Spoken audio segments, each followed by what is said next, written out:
Hi everyone, it's Heidi Smith from Flutter by Heidi, and I'm an independent Stampin' Up! Demonstrator based in the United Kingdom. And today I'm talking Jar of Flowers and watercolouring.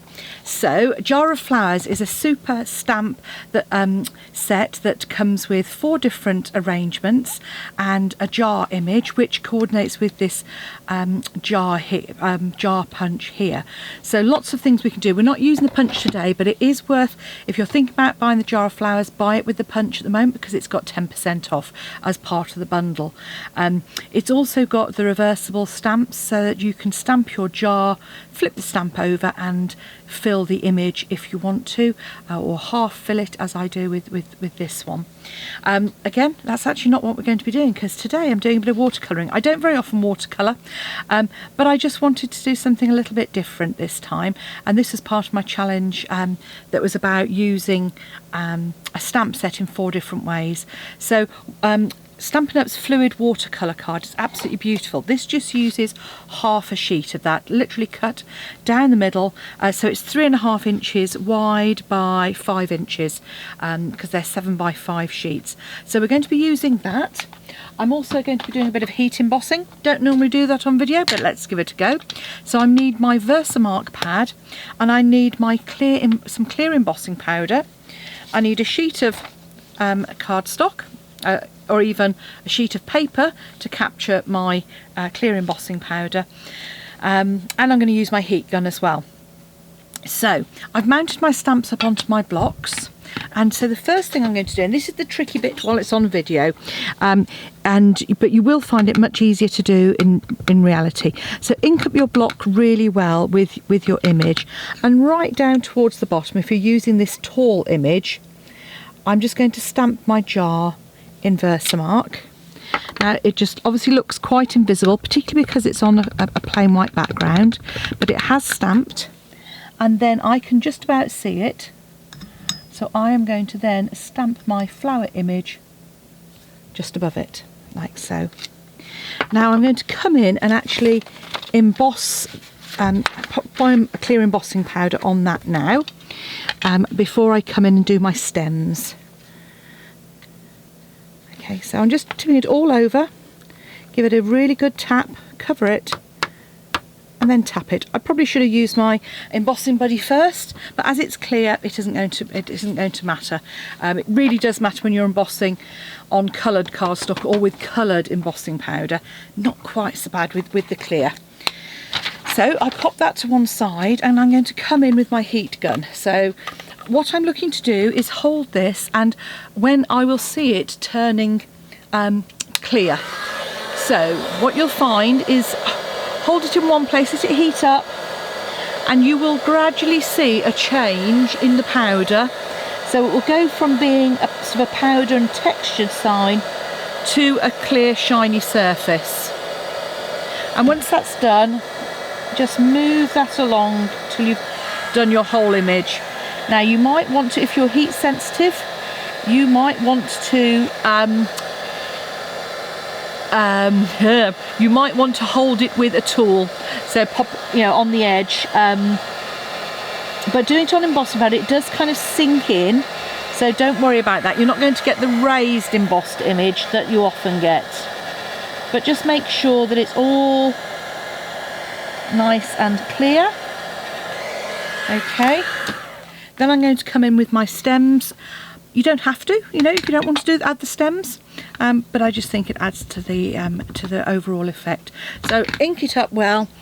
You can I can see that image a little bit better, so I'm just going to line that up with the top of the jar. Come in again with my embossing powder, and again just add that over the top. A good tap. Hopefully you can see that. You may or may not be able to see that. I'm popping my embossing powder out. This is one of the reasons I don't emboss on video very often, because I make such a mess. I make such a mess anyway, hey? And this is a bit of a fun technique. Okay, again, bit of noise now. You get it real time from me, no editing. That might irritate some of you.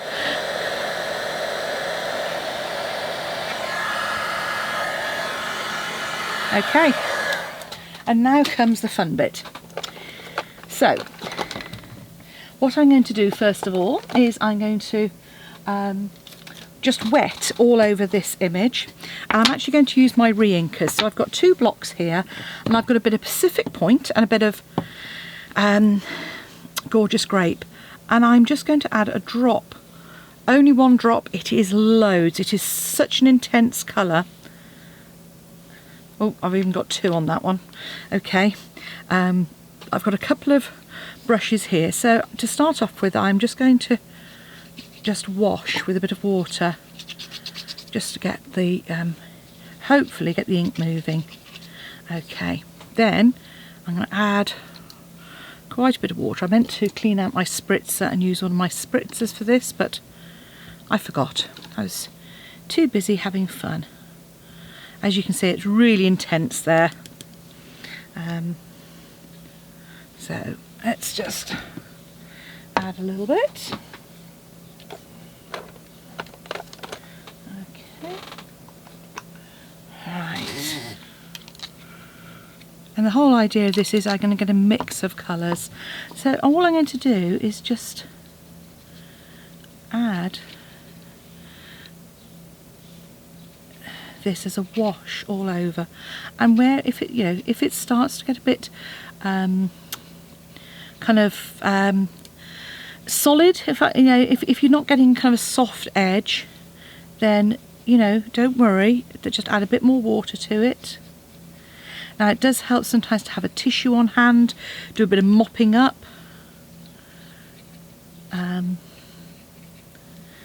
Okay, and let me grab a tissue. And then you'll see the flower coming through a bit. Okay, by dabbing away at it, then you get that mix of colours. And then I'm just going to come in .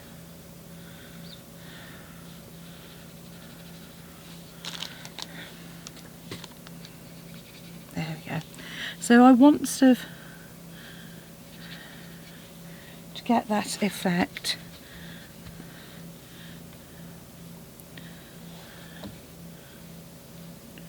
Just with sort of the mixing of it.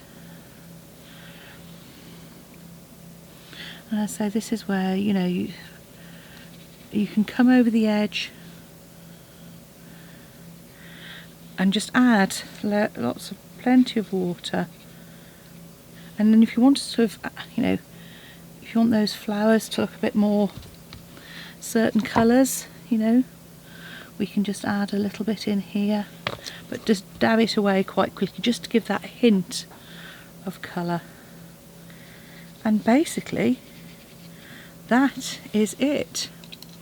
I'm just going to soften those edges slightly because I can sort of see sort of brush strokes.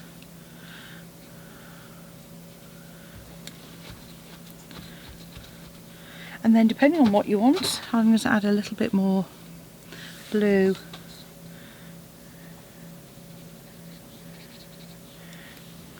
Down the bottom.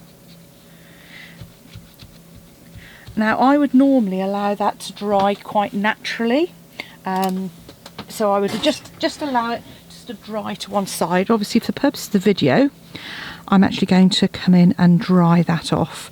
I'm just mopping my blocks, popping my water away so I don't drop my heat tool, and then just come in .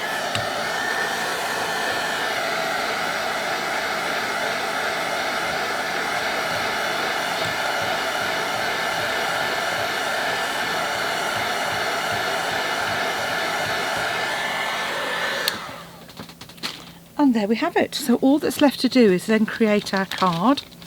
So I've cut a standard card base, 29 by 10.5 centimetres, so 5 3/4 by 4 1/8. I've cut a layer of cardstock which I'm going to add as well, and this is just going to go on, and I'm going to use some liquid glue to add it to the back of my add to the back of the card, because it's quite textured card and because it's kind of a little bit I'm going to say warped. You know, obviously it is distorted slightly, so I'm just making sure I've got plenty of glue. And the Tombow, because it's that kind of rubberized glue, works really well to kind of get into those fibres and really hold it. So it's not quite as dry as I might like it, but there we have it. That I'm mounting up just on some dimensionals, and I've used Very Vanilla on this. The reason is because watercolor card is not a solid, it's not a white card, it's not a white, so I think that the white with it doesn't look quite right for me. So instead of which, again, plenty of dimensionals to keep that nice and flat. Whip off your dimensionals. So thick Whisper White card base. I've used Gorgeous Grape as the layer here, and Gorgeous Grape Re-Inker along with Pacific Point.